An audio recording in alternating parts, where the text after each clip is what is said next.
નમસ્કાર વિદ્યાર્થી મિત્રો, ચેપ્ટર 2 એમાં વિડિયો લેક્ચર નંબર 9 શરૂ કરીએ. આગળનો દાખલો પ્રશ્ન 5 માં બીજો દાખલો, પેજ નંબર 66 ઉપર ધ્યાન આપશે. હંસા મિલ્સના ચોપડામાં તારીખ 1/4/2013 ના રોજ યંત્ર ખાતાની બાકી ₹36000 છે. આ યંત્ર 7 વર્ષ પહેલા ખરીદવામાં આવેલ હતું. તારીખ 31/3/14 ના રોજ યંત્ર તેની ચોપડે કિંમત પર 30% નફા સાથે વેચી દેવામાં આવ્યું. કંપની દર વર્ષે 10% સીધી લીટીની પદ્ધતિએ ઘસારો ગણે છે. ઉપરની વિગત પરથી જરૂરી આમનોંધ લખો અને યંત્ર ખાતું તૈયાર કરો. જો અહીંયા બરાબર રકમને સમજો. 1/4/13 યંત્ર ખાતાની બાકી આપવામાં આવી છે. કેટલી છે બાકી? 36000. પછી એવું લખ્યું છે કે 7 વર્ષ પહેલા ખરીદવામાં આવ્યું હતું. યંત્ર ક્યારે ખરીદ્યું છે? 7 વર્ષ પહેલા ખરીદવામાં આવ્યું હતું. ત્યાર પછી એવું લખ્યું છે કે 31/3/14 ના રોજ તેની ચોપડે કિંમત પર 30% નફા સાથે વેચી દેવામાં આવ્યું. ક્યારે આ યંત્ર વેચ્યું? 31/3/14. બરાબર છે. યંત્ર વેચાણ કરી દેવામાં આવ્યું 30% નફા સાથે. બરાબર છે. કંપની દર વર્ષે 10% સીધી લીટીની પદ્ધતિએ ઘસારો મળે છે. એટલે ઘસારાનો દર 10% સીધી લીટીની પદ્ધતિ. ચલો આટલી વિગત રકમની અંદર આપી છે અને એવું કહ્યું છે કે જરૂરી આમનોંધ લખો અને યંત્ર ખાતું તૈયાર કરો. હવે બરાબર સમજવાનું, સીધી લીટીની પદ્ધતિ, ઘસારાનો દર છે 10%. હવે મોટા ભાગના વિદ્યાર્થી શું કરે? 36000 ના 10% એટલે વાર્ષિક ઘસારો થાય 3600 રૂપિયા, જે ખોટું છે. સીધી લીટીની પદ્ધતિ હોય એટલે સૌથી પહેલા તો વાર્ષિક ઘસારો નક્કી કરવો જ પડે. તો વાર્ષિક ઘસારો કઈ રીતે મળે?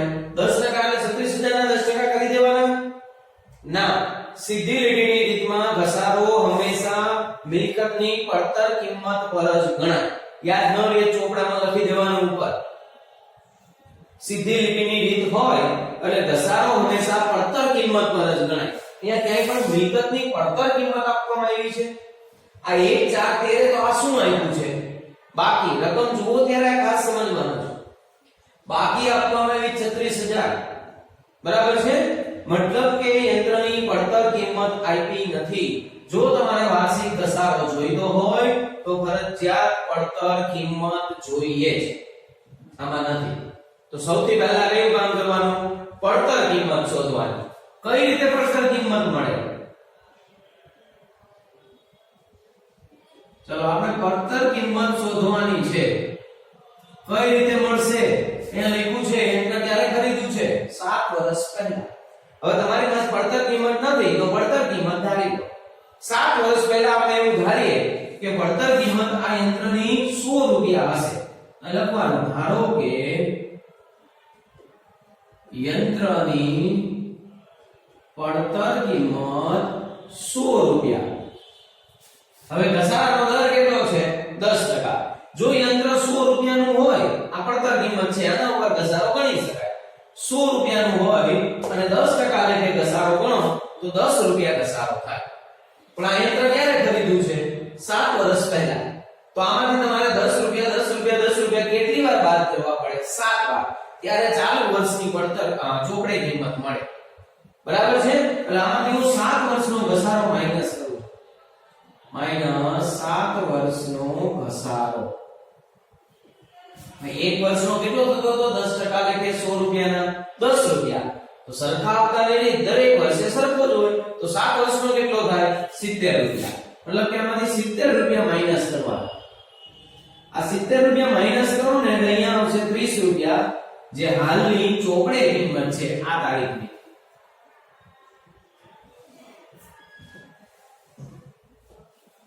હવે અહીંયા પદ મૂકવાનું. કઈ રીતે પદ મૂકવાનું?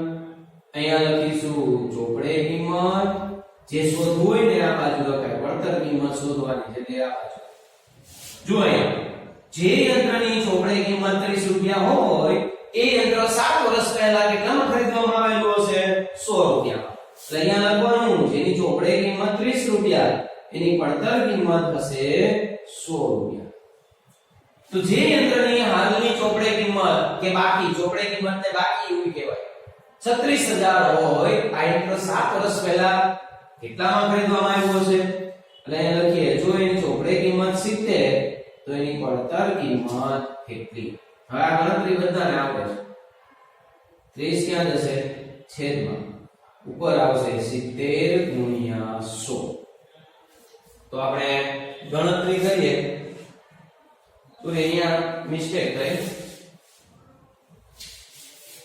અહીંયા 36000 ની બાકી છે જે યંત્રની ચોપડે કિંમત 30 એની પડતર કિંમત 100 રૂપિયા તો હાલના દિવસે 1/4 યંત્રની બાકી કેટલી છે 36000 આપણે 36000 ની ચોપડે કિંમત શોધવાની છે તો એની ચોપડે કિંમત કેટલી તો હવે અહીંયા શું થશે 30 છેદમાં જશે 36000 ગુણ્યા 100 ચલો આ પ્રોસેસ ક્યારે કરવાની પહેલા એ સમજી લો કઈ રીત હોવી જોઈએ સીધી લીટીની પડતર કિંમત આઈપી ન હોય ત્યારે આ રીત કરવા પડતર કિંમત શોધવી જ પડે સીધી લીટીની રીતમાં અને પડતર કિંમત કઈ રીતે મળે તો ધારી લેવાના 100 રૂપિયા ધારવાના એટલે ટકાવારી કરવામાં સરળતા રહે ધારો કે યંત્રની પડતર કિંમત 100 હવે આ 100 રૂપિયા વાળું યંત્ર કેટલા વર્ષ પહેલા ખરીદ્યું એમ કે છે 7 વર્ષ પહેલા તો 7 વર્ષનો ઘસારો માઈનસ કરો ઘસારાનો દર છે 10% 100 રૂપિયાના 10% એટલે 1 વર્ષનો 10 રૂપિયા ઘસારો થાય આવા 7 વર્ષનો ઘસારો એટલે કેટલા રૂપિયા થાય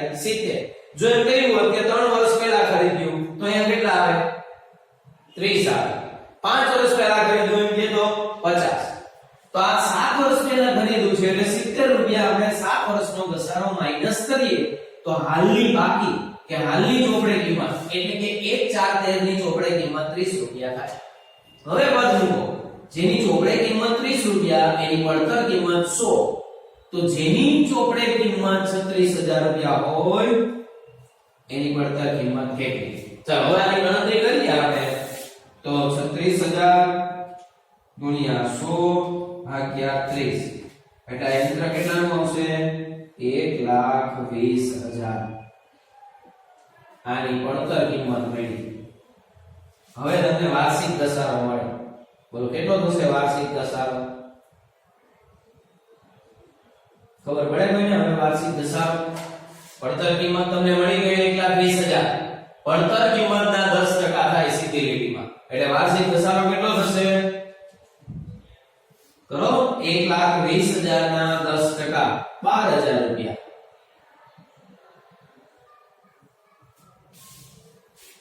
ચાલો બરાબર છે આગળ વધીએ હવે આપણને કહ્યું છે શું દાખલાની અંદર શું માંગ્યું છે જરૂરી આમનોંધ અને યંત્ર ખાતું જરૂરી આમનોંધ અને યંત્ર ખાતું બનાવવું હોય પહેલા ગણતરી કરવી પડે જો અહીંયા ગણતરી હવે મહત્વની બાબત આ ગણતરી છે ગણતરીની શરૂઆત ક્યાંથી થાય જે દિવસની તારીખ આવી હોય ત્યાંથી એટલે 1/4 થી આપણે 7 વર્ષ પહેલાની ગણતરી નથી કરવાની હાલની કરવાની 7 વર્ષ પહેલા યંત્રની કિંમત કેટલી હતી 1,20,000 હાલમાં કેટલી છે 36,000 તો ગણતરીની શરૂઆત ક્યાંથી થશે 36,000 તો પછી આ શું કામ શોધ્યું આ 1,20,000 ને શું કરવા હતા 1,20,000 તો એટલા માટે શોધ્યા કે એના 10% લેખે આ ઘસારો થાય જ્યાં સુધી આ ઘસારો ન મળે ત્યાં સુધી ગણતરી ન થાય સમજ પડી હવે આ 1,20,000 નો ઉપયોગ ક્યાંય કરવાનો નથી ચલો ગણતરી શરૂ કરીએ પણ ગણતરી શરૂ કરીએ તો સાથે સાથે એ ધ્યાનમાં રાખવાનું ભાઈ યંત્ર ક્યારે વેચી દીધું છે ચલો ગણતરીની શરૂઆત થશે 1/4 થી 1/4 આપણી પાસે કેટલાનું યંત્ર છે 36,000 હા વર્ષ ક્યારે પૂરું થાય 31/3/14 તો 31/3/14 પહેલા તો આ યંત્ર વેચી નથી નાખ્યું ને એ જોવાનું 31/3/14 પહેલા વેચાયું છે ના 31/3/14 જ વેચાયું છે એટલે 31/3/14 ચાલો વર્ષ પૂરું થયું ભલે યંત્ર વેચ્યું પણ વર્ષ પૂરું થયું એટલે પહેલા શું થાય ઘસારો બાદ થાય પછી પછી વેચવાની વાત થાય. સમજ પડી ગઈ? તો 31 3 14 એ આખા વર્ષનો ઘસારો માઈનસ થશે. આખા વર્ષનો શું કામ? કારણ કે 1 4 થી શરૂ થાય. તો આખા વર્ષનો કેટલા રૂપિયા ઘસારો માઈનસ થાય? 12000. ચલો 12000 રૂપિયા ઘસારો માઈનસ કરો એટલે કેટલા આવશે? 24000. હવે આ ગણતરી આગળ નહીં ચાલે, અહીંયા પૂરી. આપણે આમાં કહ્યું છે 1 વર્ષનું, 2 વર્ષનું, 3 વર્ષનું એવું નથી કહ્યું. તો કેમ અહીંયા પૂરી કરી દેવાની? હવે આ યંત્ર છે જ નહીં, કારણ કે 31 3 14 તો આ યંત્ર વેચાઈ જાય છે. તો હવે નવા વર્ષની તારીખ લખવાની નથી. હવે 31 3 14 તમે આ યંત્ર વેચ્યું ત્યારે આ યંત્ર હતું કેટલાનું? 24000. તમે કહો હમણાં તો 36 નું હતું. એ તો કયા દિવસે હતું? 1 4 13. હવે વર્ષ પૂરું થયું એટલે એક વર્ષનો ઘસારો આપણે માઈનસ કર્યો તો 31 3 14 આપણું યંત્ર છે 24000 નું. હવે આ 31 3 14 યંત્ર વેચી દીધું છે, પણ કઈ રીતે? 30% નફા સાથે. તો તમને ખબર પડે આ યંત્ર કેટલામાં વેચ્યું હશે? હાલની કિંમત તો એની 24000 છે, પણ 30% નફા સાથે વેચ્યું તો કેટલા રૂપિયામાં વેચ્યું હશે? તો એ આ રીતે ખબર પડે. પ્લસ 30% નફો. નફો પ્લસ થાય. 24000 ના 30% કરો. 24000 ગુણ્યા 30% એટલે 7200 રૂપિયામાં એડ થશે, ઉમેરાશે. તો આ યંત્ર કેટલામાં વેચ્યું? 31200 માં આવી એની વેચાણ કિંમત. આટલા રૂપિયા યંત્ર વેચ્યું. સમજ પડી ગઈ દરેકને? ફાઇનલ. હવે જો નુકસાનથી વેચ્યું હોત તો અહીંયા આપણે શું કરત? આ 30% જે પ્લસ કર્યા છે ને એને બદલે 7200 રૂપિયા શું થાય? માઈનસ થાય. જે આવે તે. ચાલો અહીંયા સુધી દરેક વ્યવસ્થિત વિદ્યાર્થી સમજશે કે અહીંયા આપણે જે યંત્રની ગણતરી કરી 1 4 13 36000 નું, એમાં પેલા એક વર્ષનો ઘસારો 12000 માઈનસ કર્યો એટલે 31 3 14 એ આપણું યંત્ર આવ્યું 24000. હવે આ યંત્ર આપણે 30% નફા સાથે વેચવું છે તો 30% એમાં ઉમેરવાના એટલે 7200 રૂપિયા એડ થયા તો આ યંત્ર વેચાયું છે 31200 માં. હવે આપણે નોંધ બનાવવાની છે અને યંત્ર ખાતું બનાવવાનું છે. આ ગણતરીનો કઈ માર્ક્સ નથી. તો પછી શું મહેનત કરી? આ ન કરો ત્યાં સુધી યંત્ર ખાતું બને નહીં. તમને ઘસારો ન ખબર પડે, કેટલો નફો છે એ ન ખબર પડે, કેટલામાં વેચ્યું એ ખબર ન પડે. ચાલો હવે હું આમનો લખું છું. એક જ આમનો છે એટલે આપણે અત્યારે ખાના નથી પાડતા.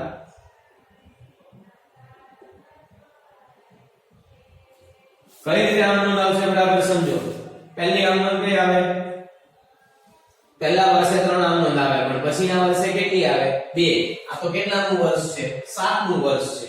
8મું વર્ષ. 7 વર્ષ તો માઈનસ થઈ ગયા. 8મું વર્ષ છે. તો 8મું વર્ષ છે મતલબ પહેલા બે આમનો આપવાની, કઈ ઘસારો ગણવાની અને ઘસારા ખાતું બંધ કરવાનું. એટલે પહેલી આમનો આવશે ઘસારા ખાતે ઉધાર તે યંત્ર ખાતે જમા. કેટલો ઘસારો ગણીશું? 12000 રૂપિયા. ચલો ખાના પાડવાના હમણાં હું નથી પાડતો, પણ તમારે જાતે ખાના પાડીને લખવાનું. બાબત જે બી અત્યારે લખવાની નથી. બીજી આનો શું આવશે? ઘસારા ખાતું બંધ કરવાની જે આપણે આપીએ છીએ તે બંધ કરીને નવા નુકસાન ખાતે લઈ જાવ. એટલે આમનો થાય નફા નુકસાન ખાતે ઉધાર તે ઘસારા ખાતે જમા. કેટલા રૂપિયા? 12000. ચાલો દર વર્ષે આવી આપી દે તો આવી, પણ જે વર્ષે તમે યંત્ર વેચો એ વર્ષે પાછી કેટલી આમનોંધ આવે? 3. આ બે તો આવે, હજુ ત્રીજી આમનોંધ આવે યંત્ર વેચાણની. તમે યંત્ર વેચી દો સાદી આમનોંધ શું થાય? રોકડ આવે, રોકડ ખાતે ઉધાર, યંત્ર જાય, યંત્ર ખાતું જમા. પણ સાથે નફો કે નુકસાન હશે એની એન્ટ્રી એમાં આપવાની. એટલે આમનોંધ આવી રીતે થશે. રોકડ ખાતે ઉધાર. કેટલી રોકડ આપણને મળશે? 31200 અને યંત્ર જાય તો યંત્ર ખાતે જમા. યંત્ર કેટલાનું જશે? 24000 નું, કારણ કે 24000 નું જ હતું. એટલે આમનોંધ આવી જશે રોકડ ખાતે ઉધાર 31200 તે યંત્ર ખાતે જમા. રોકડ આવે અને યંત્ર જાય, રોકડ ખાતું ઉધાર, યંત્ર ખાતું જમા. યંત્ર જમા કેટલાથી કરવાનું 31200 થી? ના, આપણું યંત્ર 31200 નું છે જ નહીં. જે દિવસે તમે યંત્ર વેચ્યું ને ત્યારે 24000 નું યંત્ર હતું, એટલે જમા 24000 રૂપિયા થાય. અને જે આ નફો થયો ને 30%, એ નફાની નોંધ અલગથી કરવાની. આમ નોંધના ચેપ્ટરમાં મેં તમને સમજાવ્યું છે કે મિલકત ખરીદો કે વેચો ત્યારે નફો કે નુકસાન થાય, મિલકત વેચતા નફો કે નુકસાન થાય તો એની અલગ નોંધ થાય. હા, માલ વેચો નફાથી કે નુકસાનથી તો એની અલગ નોંધ ન થાય. અને એક નવી એન્ટ્રી આવશે, તે યંત્ર વેચાણના નફા ખાતે જમા, અથવા ત્યાં ડાયરેક્ટ લખી દેવાનું તે નફા નુકસાન ખાતે જમા. બે રીત સાચી છે. એમ પણ લખાય તે યંત્ર વેચાણના નફા ખાતે જમા, અથવા ડાયરેક્ટ લખવાનું તે નફા નુકસાન ખાતે જમા. આપણે અહીં ડાયરેક્ટ નફો છે ને નફા નુકસાન માં લઈ જઈએ. કેટલો? 7200 રૂપિયા. ચાલો આમ નોંધ પૂરી. 3 આમ નોંધ પૂરી. હવે આપણે શું બનાવવાનું છે? યંત્ર ખાતું. બરાબર છે? તો યંત્ર ખાતું બનાવીએ.